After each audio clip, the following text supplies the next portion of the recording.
Di balik gagasan menegakkan khilafah itu ada kejahatan di dalamnya. Apa? Mereka yang ingin menegakkan khilafah berarti ingin membubarkan negaranya sendiri. Negara Kesatuan Republik Indonesia. Dan mereka tuh terang-terangan Pak anti NKRI. Makanya saya berharap betul agar pemerintah membuat regulasi atau aturan bahwasanya semua aliran paham dan kelompok yang anti negara Kesatuan Republik Indonesia, yang anti Pancasila, yang anti simbol dan lambang negara bisa dipidanakan. Setuju nggak kira-kira? Yang kencang setuju tidak? Sekali lagi setuju tidak? Tuh Pak pemerintah dengarkan. Masyarakat Pancasila setuju. Semua aliran anti NKRI, anti Pancasila, anti Undang-Undang Dasar 1945, anti simbol negara mesti dipidanakan. Gimana Pak? Mereka nyanyi lagu Indonesia Raya haram, hormat bendera haram, kerjaannya mengkafir-kafirkan orang. Kalau yang kayak gitu tambah hari makin banyak. Saya prihatin Bapak Ibu. Natar, Jati Agung, kelompok kayak gitu makin banyak. Hormat bendera nggak mau lagi. Mereka punya bendera sendiri. Mereka tidak mengakui NKRI. Yang mereka akui negara khilafah. Mbok yo jangan tinggal di Indonesia yang kayak gitu tuh. Nyemplung laut sono. Nah yang kayak gini kan makin hari makin banyak. Makin hari makin bertambah. Ini kalau nggak ada penegakan hukum, apa jadinya negara kita? Bisa kacau balau. Makanya buat jenengan di masyarakat hati-hati kalau ngaji. Jangan ngaji sembarangan. Kalau ikut gerakan kayak gitu udah nggak enak Pak. Mending menceramahi panjenengan yang belum terpapar. Tapi kalau menceramahi orang yang sudah terpapar nggak bisa Bapak Ibu. Malah ngamuk dia sama kita. Saya ingin bacakan satu hadis ini sebelum tanya jawab. Nabi bersabda, yakhruju qaumun min ummati, akan datang keluar sekelompok orang di tengah-tengah umatku, yaqra'unal Qur'an, mereka semua membaca Al-Qur'an fasih-fasih, malah mereka menghafal Qur'an. Laisa qira'atukum ila qira'atihim bisyai', di mana bacaan Al-Qur'an kalian tidak ada apa-apanya dibandingkan dengan bacaan mereka. Wala salatukum ila salatihim bisyai', salat kalian tidak ada apa-apanya dibandingkan dengan salat mereka. Wala siyamukum ila siyamihim bisyai', puasa kalian tidak ada apa-apanya dibandingkan dengan puasa mereka. Bu, Pak, Nabi dawuh, kata Kanjeng Nabi, mengko itu bahasa apa itu? Saya ini nggak bisa yang halus-halus ya Pak. Mengko nantinya akan ada orang Islam, ya koyok kita inilah, Islam juga, KTP-nya Islam. Mereka ini bacaan Qur'annya paseh-paseh. Malah hafal Qur'an. Sholatnya mantep-mantep ngalahin kita. Puasanya mantep-mantep mengalahkan kita. Tetapi akidahnya salah. Mereka suka mengkafir-kafirkan orang yang gak sama dengan mereka. Wayaqtuluna ahlal Islam, bahkan mereka memerangi sesama orang Islam, menghalalkan darah sesama orang Islam, dan mereka memberontak kepada negaranya sendiri. Jadi kalau jenengan diajak ikut aliran menegakkan khilafah atau aliran yang lain, yang dia mengkafirkan negaranya sendiri, mengatakan Indonesia ini togut, Pancasila itu togut. Ini sudah dikatakan oleh Nabi. Walaupun dia tampak saleh, jangan ketipu dengan kesolehannya. Sampai-sampai Nabi bersabda, yahkiru ahadukum amalahu min amalihim, salah seorang di antara kalian minder kalau membandingkan amalnya dengan amal mereka. Fa idza kharaju faqtuluhum, apabila mereka sudah keluar, perangi mereka. Thumma idza kharaju faqtuluhum, sungguh apabila mereka sudah keluar, perangi mereka. Thumma idza kharaju faqtuluhum, sungguh apabila mereka sudah keluar, perangi mereka. Fatuba liman qatalahum, beruntunglah orang yang memerangi mereka. Jadi yang pahalanya gede itu Bapak Ibu, Densus 88 yang perang melawan teroris. Ya kita memerangi teroris bukan pakai bedil Pak. Kita memerangi teroris itu kayak cara saya malam ini ceramah, ingatkan masyarakat akan bahayanya. Nah buat jenengan, jangan biarkan yang kayak gitu. Kalau ada yang aneh-aneh, lapor Babinsa, lapor Babin Kamtibmas, lapor kepala dusun, lapor kepala desa. Yang bahaya itu kalau babinnya, kepala desa sama kadusnya ikut-ikut yang kayak gitu juga. Terus mau lapor siapa dong? Langsung lapor sama Densus 88, ciduk semuanya itu. Ini bahaya Bapak Ibu. Kawasan rawan Natar sama Jati Agung ini tempat persembunyian, tempat pelarian. Jadi hati-hati yang begitu harus kita waspadai. Kita nggak boleh abai. Kalau sudah banyak itu yang susah kita menanganinya nanti Bapak Ibu, susah mengatasinya. Yang jadi korban anak-anak kita yang sudah terpapar. Maka saya luruskan, nggak usah neko-neko lah. Jihad yang sebenarnya itu ya kayak gerakan serbu inilah. Ngebantu orang, gotong royong, kita banyak bersedekah, insya beserta segenap tim serbu dan para donatur yang telah menginfakkan rezekinya. Khususnya yang sedang bersyukur dan bersukacita, yang sedang mengharu biru, yakni Pak Kaum Bapak Bambang Siswanto. Namanya keren, Bambang Siswanto. Itu namanya udah milenial. Masih katroan nama saya, Suparman. Saya kok jadi iri kali Pak Kaum ya. Kaum namanya udah masuk era milenial, kok saya masih Suparman. Beserta istri dan putra dan putri beliau. Beliau malam ini bersyukur kepada Allah sekaligus berterima kasih kepada Bapak Ibu semua atas infak, sedekah dan sumbangsihnya, sehingganya program bedah rumah ini berjalan dengan lancar. Semoga rumah ini menjadi kediaman yang diberkahi. Semoga Pak Kaum rezekinya semakin Allah tambahkan, bahagia dunia sampai akhiratnya. Allahumma amin. Dan mohon maaf kalau kami beserta warga sekitar ada yang terasa kurang sopan, karena kan judulnya sumbangan. Ini Pak Kaum ini ulama di kampung kita. Seandainya kami warga sekitar yang nyumbang kurang sopan, ada yang nyumbang ikan asin kurang adab umpama, nyumbang pasir, nyumbang semen, ada salah ucap misalnya, mohon diikhlaskan. Kami semua, saya mewakili warga yang sudah nyumbang, benar-benar berterima kasih karena Pak Kaum dengan senang hati menerima sumbangan kami semua. Mudah-mudahan ini jadi catatan amal ibadah kita, saksi agar kita semua kumpul di surga. Allahumma amin.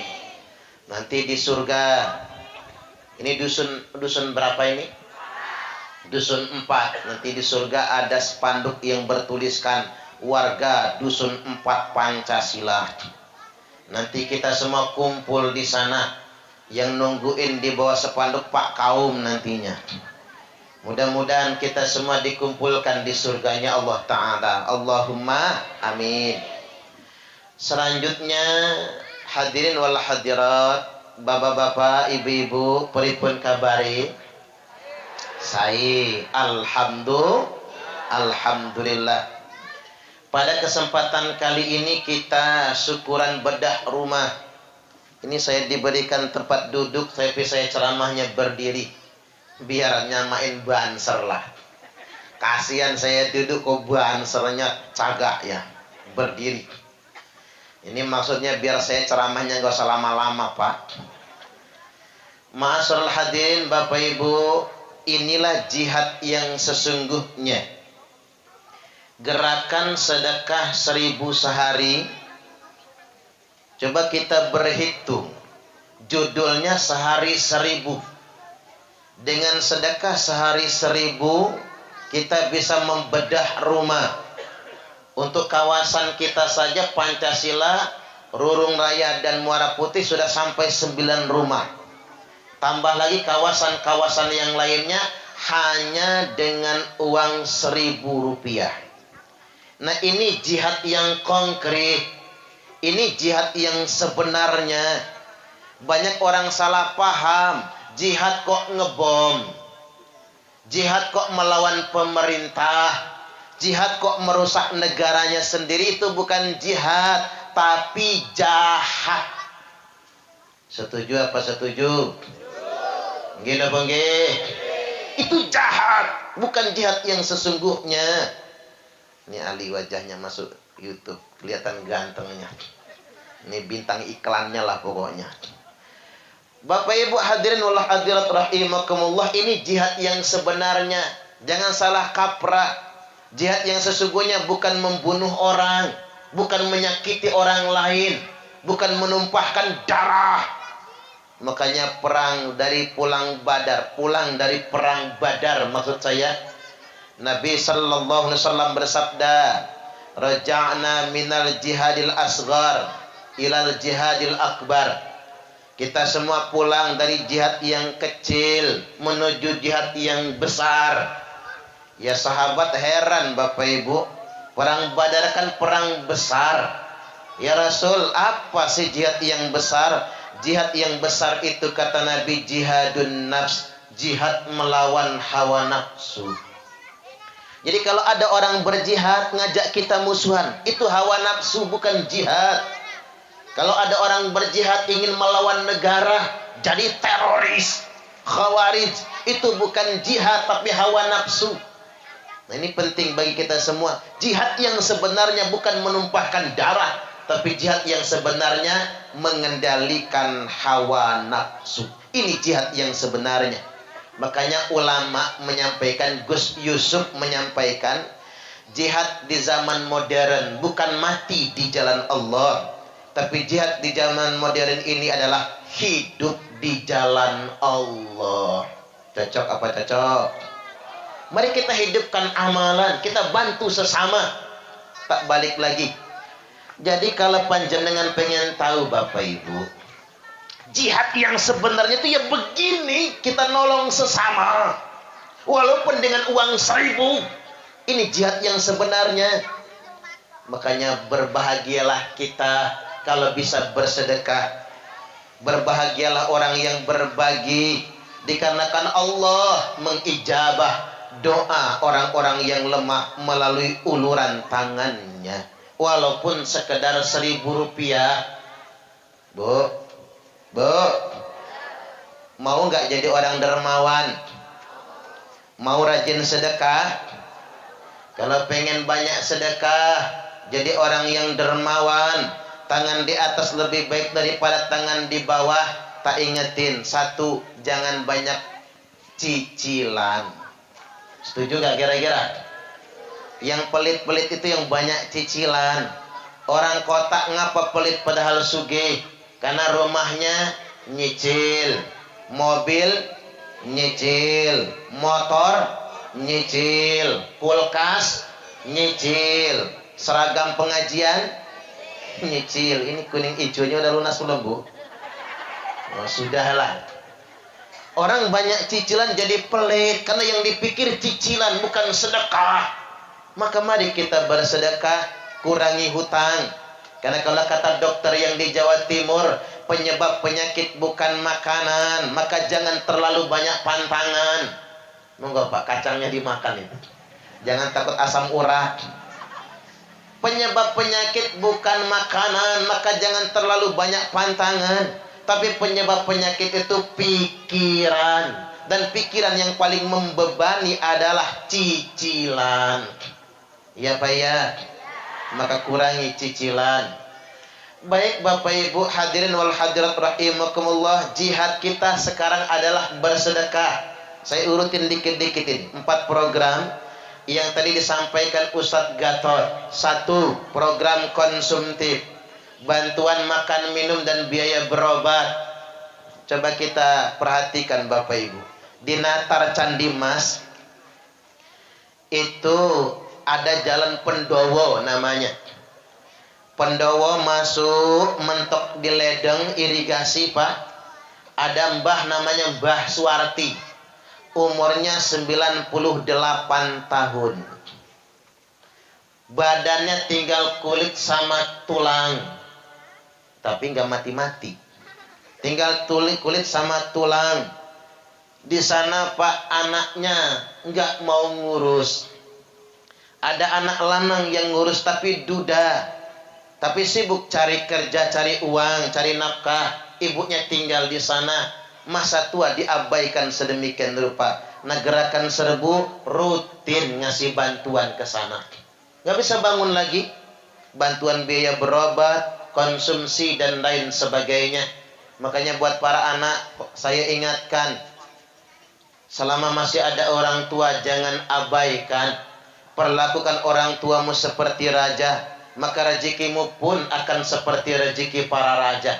Tapi awas, kalau engkau memperlakukan orang tuamu seperti pembantu, maka rezekimu pun akan seperti rezeki pembantu. Wa antalidal amatarabbataha. Nanti di akhir zaman kata Nabi, banyak budak-budak yang melahirkan tuannya. Apa itu budak yang melahirkan tuan? Ibu kandung, ibunya yang mengandung, ibunya yang melahirkan, ibunya yang menyusui dan membesarkan. Setelah anaknya sukses, anaknya memperlakukan ibunya seperti pembantunya. Ada nggak zaman sekarang? Di Bandar Lampung banyak. Kalau di Pancasila, pusatnya. Oh, nggak ada, mudah-mudahan. Saya prihatin Bapak Ibu. Banyak orang tua terabai. Ada Mbah Markum di Ratulangi, Bandar Lampung. Lumpuh, berak, kencing di celana, tinggal di gardu. Tidak diurus oleh keluarganya. Ini fakta Bapak Ibu. Nah, Gerakan Serbu ngebantu. Banyak orang-orang yang terdampak karena pandemi, kesulitan makan. Ingat kalau kata Syekh Abdul Qadir Al-Jailani, sesuap nasi yang engkau masukkan ke dalam perut orang yang lapar itu lebih baik daripada membangun 1000 masjid jamiah. Tak ulang ya Pak. Sesuap nasi yang engkau masukkan ke dalam perut orang yang lapar itu lebih baik daripada membangun 1000 masjid jamiah. Maka berhentilah orang Islam itu berlomba-lomba mempermewah masjid. Masjidnya megah, masjidnya mewah. Tapi ada tetangga masjid yang gak kebeli beras. Maka Nabi bersabda, la taqumus sa'ah hatta yatabahaddasu fil masajid.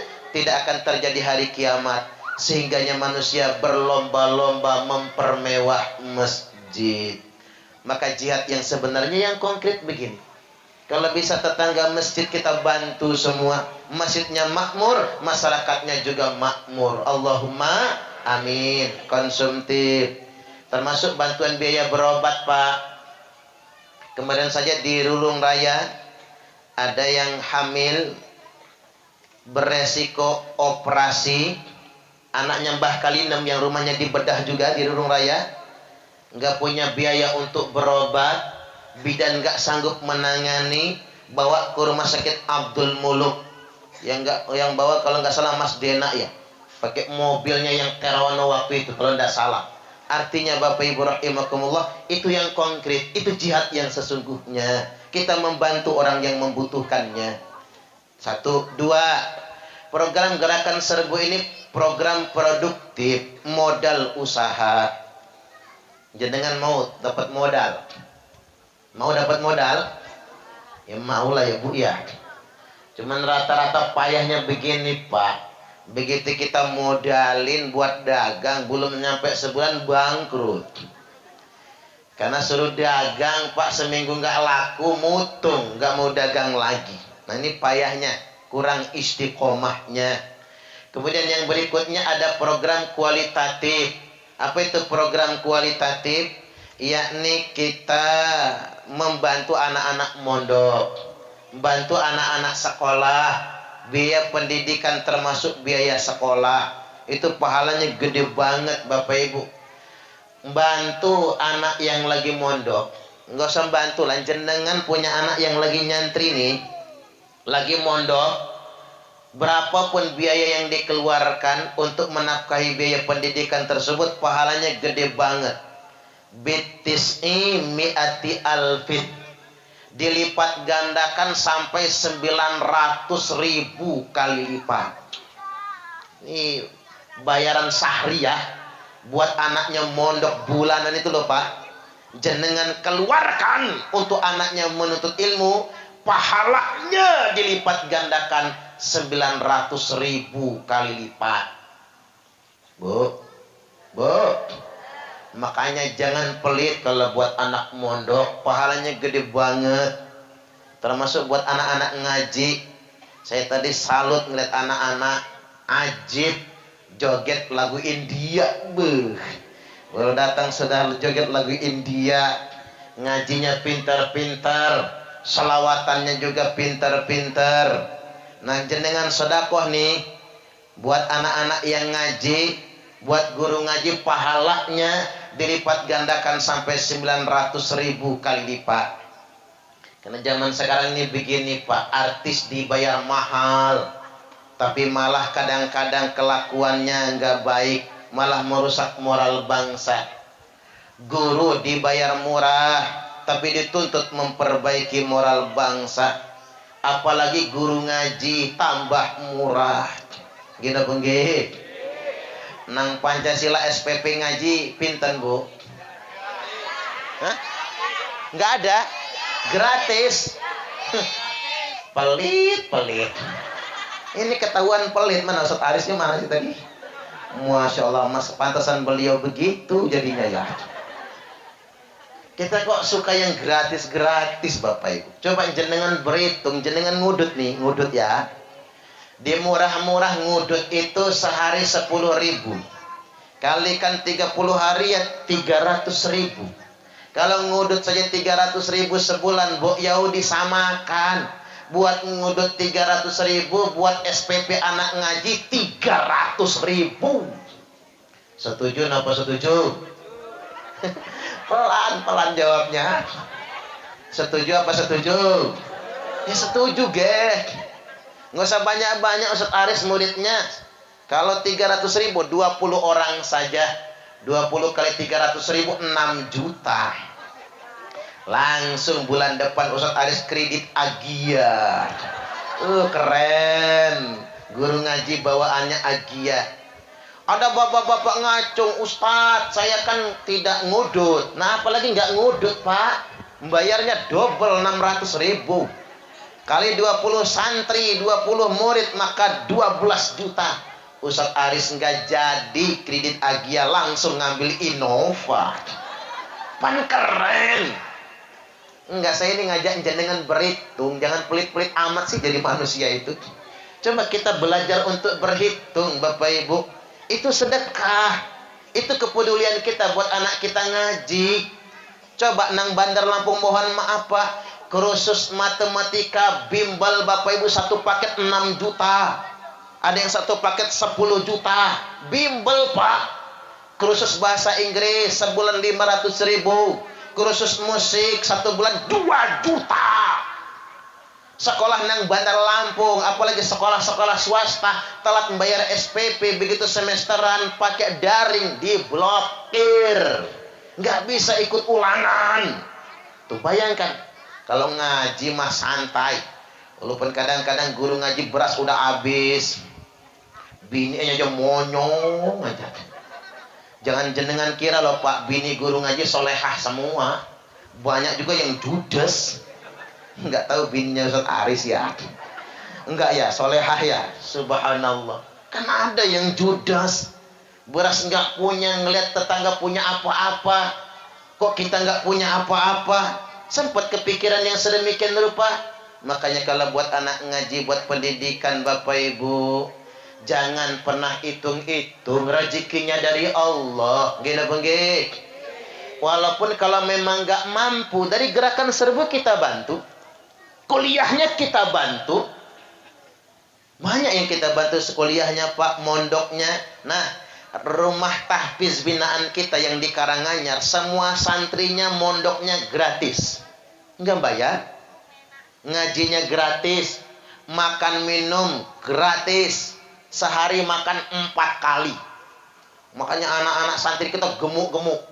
Tapi kata saya, males ngapalnya, males belajarnya, kurangin makannya. Tapi kalau rajin, silakan 4 kali sehari. Sekolahnya kita bayari Bapak Ibu.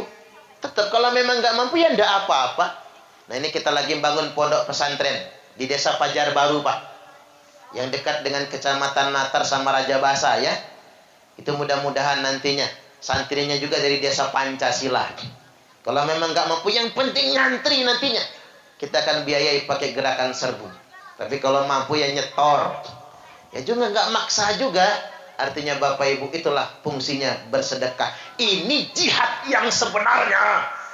Kemudian yang berikutnya, yang keempat, program kuantitatif, yakni bedah rumah. Ini saya bersyukur betul Pak dengan Ustadz Gatot dan tim di Pancasila, Rurung Raya dan Muara Putih. Karena begini, bedah rumah nang Bandar Lampung Bapak Ibu, 27 juta baru selesai Pak. Ada yang 37 juta baru selesai. Karena nggak ada gotong royong.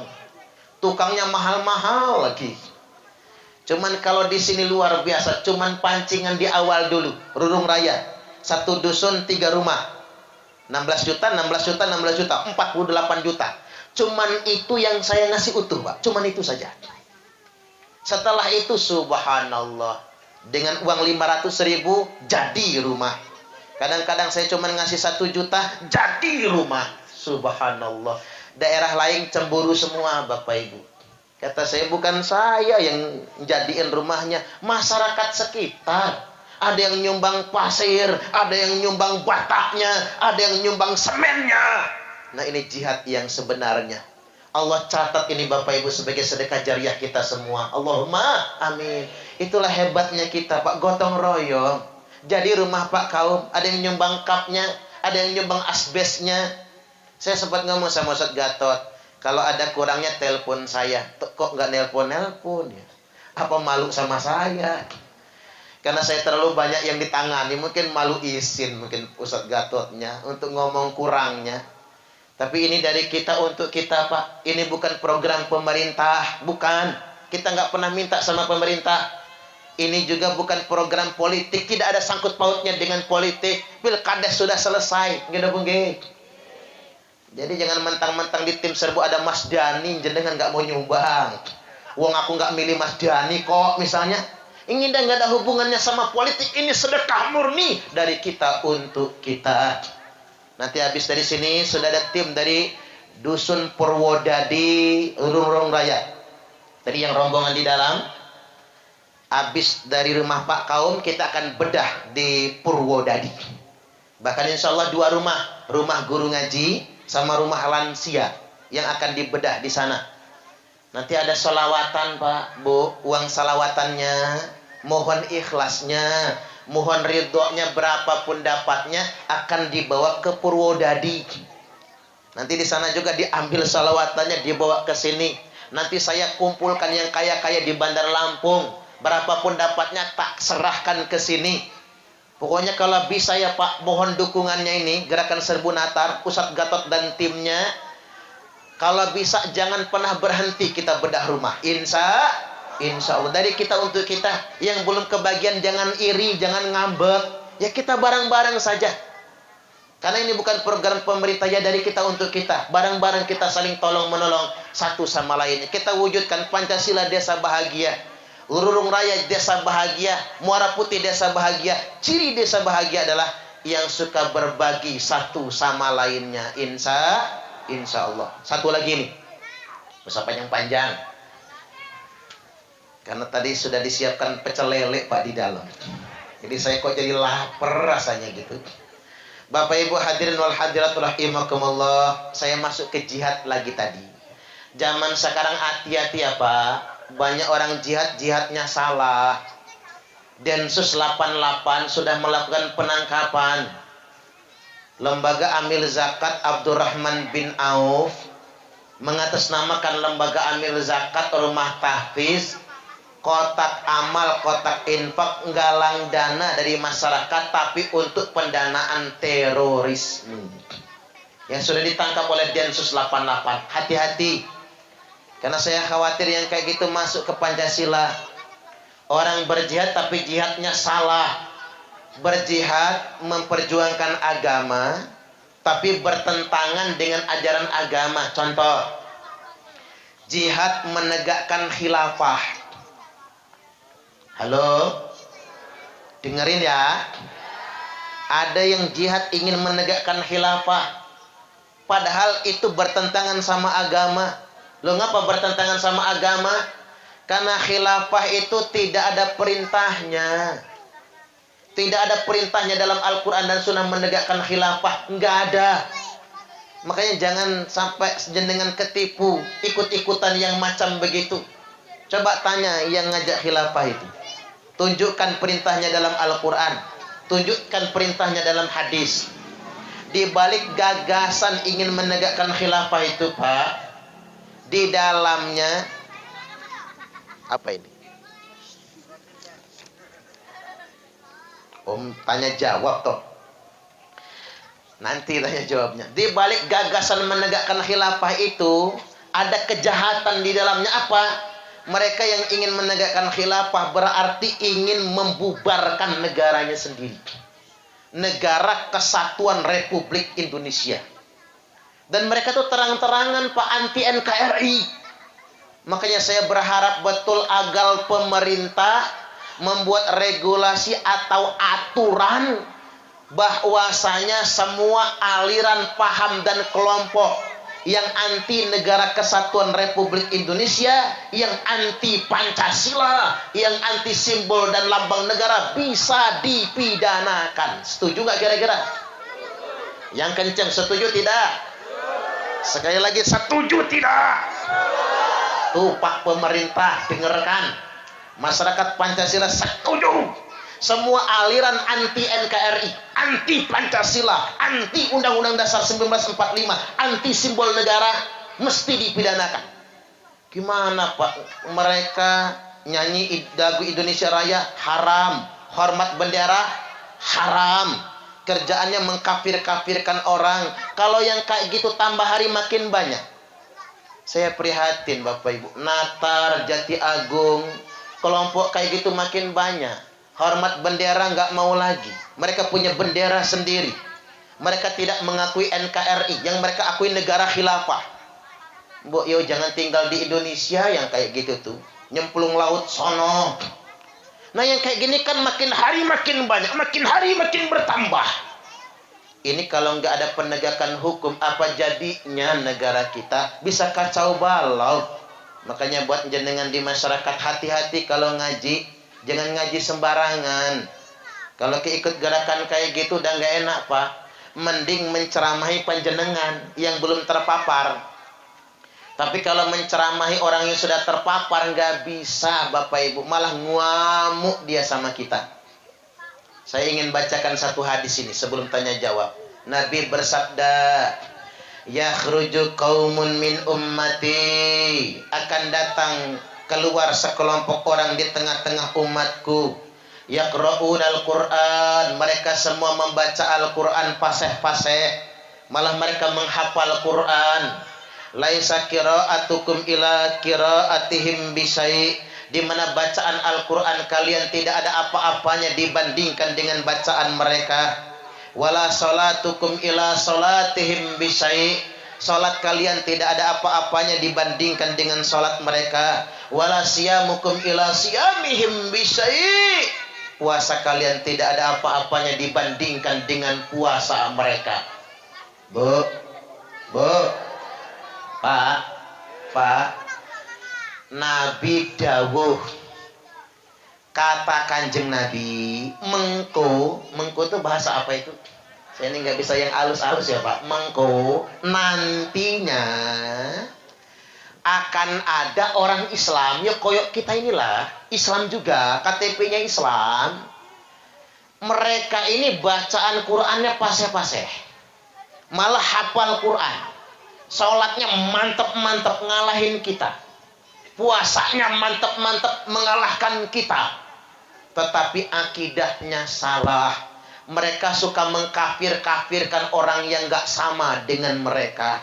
Wayaqtuluna ahlal Islam, bahkan mereka memerangi sesama orang Islam, menghalalkan darah sesama orang Islam, dan mereka memberontak kepada negaranya sendiri. Jadi kalau jenengan diajak ikut aliran menegakkan khilafah atau aliran yang lain, yang dia mengkafirkan negaranya sendiri, mengatakan Indonesia ini togut, Pancasila itu togut. Ini sudah dikatakan oleh Nabi. Walaupun dia tampak saleh, jangan ketipu dengan kesolehannya. Sampai-sampai Nabi bersabda, yahkiru ahadukum amalahu min amalihim. Salah seorang di antara kalian minder kalau membandingkan amalnya dengan amal mereka. Fa idza kharaju faqtuluhum. Apabila mereka sudah keluar, perangi mereka. Thumma idza kharaju faqtuluhum. Sungguh apabila mereka sudah keluar, perangi mereka. Thumma idza kharaju faqtuluhum. Sungguh apabila mereka sudah keluar, perangi mereka. Fatuba liman qatalahum. Beruntunglah orang yang memerangi mereka. Jadi yang pahalanya gede itu Bapak Ibu, Densus 88 yang perang melawan teroris. Ya, kita memerangi teroris bukan pakai bedil, Pak. Kita memerangi teroris itu kayak cara saya malam ini ceramah, ingatkan masyarakat akan bahayanya. Nah, buat jenengan, jangan biarkan yang kayak gitu. Kalau ada yang aneh-aneh, lapor Babinsa, lapor Babin Kamtibmas, lapor kepala dusun, lapor kepala desa.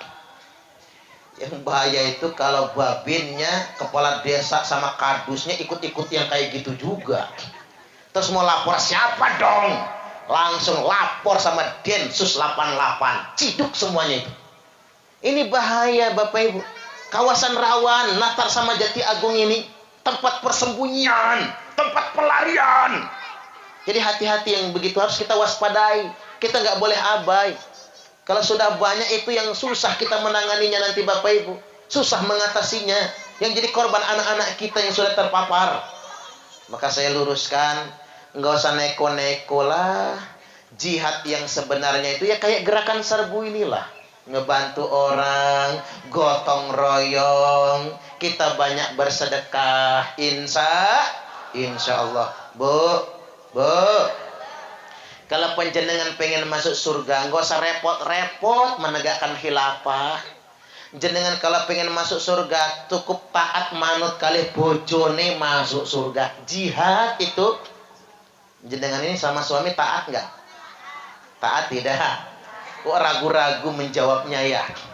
Perempuan itu paling gampang masuk surga tinggal taat suami. Paling gampang masuk neraka tinggal ngelawan suami. Kalau pengen masuk neraka Bu, mudah. Suami lagi tidur, sepak palanya. Gratis masuk nerakanya. Kalau pengen masuk surga ya tinggal manut sama suami. Ngapa repot-repot Pak? Itu jihad. Panjenengan ya Pak, nyari nafkah yang halal, tidak ngambil hak orang lain. Kalau jadi pemerintah tidak korupsi. Jadi petani-petani yang kuras keringat banting tulang. Itu jihad. Ada dosa yang tidak bisa diampuni dengan haji, sholat, dan zakat, tapi bisa dihapuskan gara-gara kita bekerja keras. Tangan nganti kapalan, kulit nganti gosong. Kita bekerja keras, badan jadi tanah, tanah jadi badan, kepala jadi kaki, kaki jadi kepala. Itu jihad. Nggak usah neko-neko kita berjihad. Berjihad itu memberikan manfaat sesuai dengan kemampuan kita masing-masing. Insya Allah. Baik, sekarang kita